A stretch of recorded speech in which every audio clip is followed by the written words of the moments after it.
Shalom, perkenalkan nama saya Alga Putra Junior Hajo. Saya berasal dari NTT, Nusa Tenggara Timur, lebih tepatnya di kota Soe. Saat ini saya akan membagikan pengalaman hidup saya, bagaimana penyertaan Tuhan yang boleh saya rasakan dalam kehidupan saya. Pertama, ketika saya lulus dari bangku SMA 2017, dalam pikiran saya belum ada saya berpikir untuk melanjutkan perkuliahan ataupun mengambil jurusan-jurusan yang lain, belum ada terpikir dalam pikiran saya.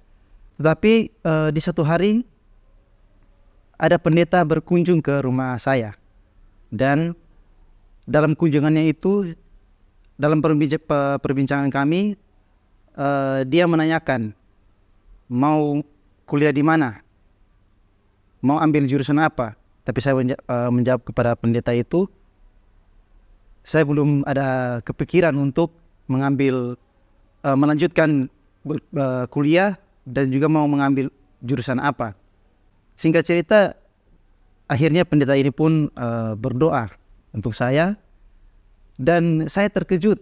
Di dalam isi doanya, dia tiba-tiba menyebutkan bahwa saya akan berkuliah di sebuah universitas dan mengambil jurusan Fakultas Filsafat.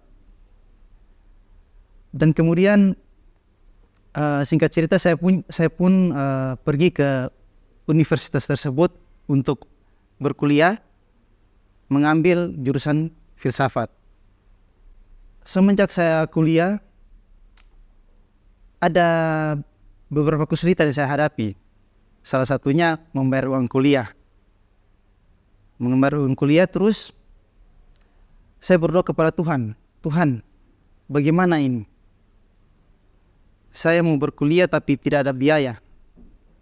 Dan puji Tuhan, Tuhan buka jalan di mana saya boleh menjadi student labor di universitas tersebut. Kemudian ketika libur, saya mengambil pekerjaan sampingan. Saya pernah bekerja di jalan tol. Kemudian kebetulan saya juga tahu memangkas rambut. Saya juga bekerja di situ, memangkas rambut. Dan puji Tuhan, saya mendapatkan berkat dan saya boleh membayar akan uang kuliah saya. Nah, kemudian ketika saya sudah sampai ke senior kelas di universitas tersebut, saya masih terlilit dengan utang.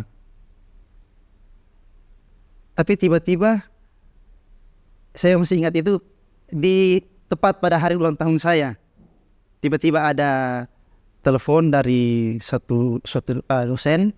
Dia bilang bahwa coba kirimkan nick dengan NIM saya. Saya pikir ini ada apa ini? Ternyata puji Tuhan, dia memberikan kepada saya uang untuk membantu untuk membayar uang senior saya. Karena saat itu juga kebetulan saya sudah berhenti labor, sudah berhenti kerja lain-lain, karena saya fokus ke senior. Puji Tuhan, saya mendapatkan berkat dari dosen tersebut. Ketika saya tamat dari universitas tersebut, saya merasa bingung lagi. Ini bagaimana? Mau cari kerja susah, karena saya sudah mencoba memasukkan lamaran ke beberapa daerah, tapi belum ada panggilan untuk bekerja. Kemudian saya ada sekitar satu tahun lebih saya menganggur. Kemudian terlintas di pikiran saya, sepertinya saya harus pulang, karena mungkin ini adalah waktu di mana saya boleh bertemu dengan keluarga saya. Mungkin kalau saya sudah mendapatkan pekerjaan, saya sudah tidak ada waktu lagi untuk bisa bertemu dengan mereka. Jadi singkat cerita, saya pergi pulang ke kampung halaman saya bertemu dengan keluarga saya, melepas rindu. Dan setelah beberapa bulan saya berada di kampung halaman saya kembali ke tempat saya berkuliah kembali. Kemudian selang beberapa bulan tiba-tiba saya dipanggil untuk bekerja menjadi TSPM, tenaga sukarela pengembang masyarakat di sebuah daerah. Nah, saudara-saudara yang terkasih dalam Tuhan, terkadang kita tidak tahu apa yang akan kita alami, apa yang akan terjadi dalam kita punya kehidupan. Terkadang itu lama, terkadang itu cepat, itu semua bisa terjadi dalam kita punya kehidupan. Tetapi satu hal yang pasti, dalam Yeremia 29 ayat 11, Tuhan merencanakan rancangan damai sejahtera untuk diri kita. Bahkan masa depan yang penuh harapan. Demikianlah kesaksian saya, kiranya Tuhan memberkati kita semua.